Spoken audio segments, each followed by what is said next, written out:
How to reset Windows 10 and 11. Hi everyone, it's Sophia to assist you today. Without any delay, let's jump right in. First, open Settings on your device.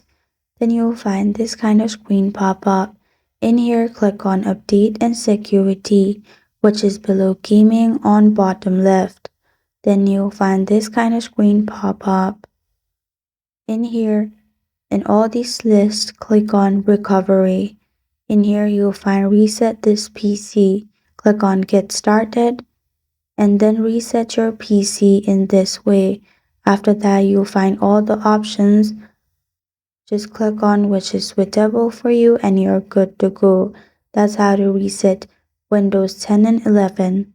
Thank you for joining me today. If this video helps you out, please leave a like and subscribe for more. Got a question or want to suggest a topic? Comment below. I am Sophia signing off. Until next time.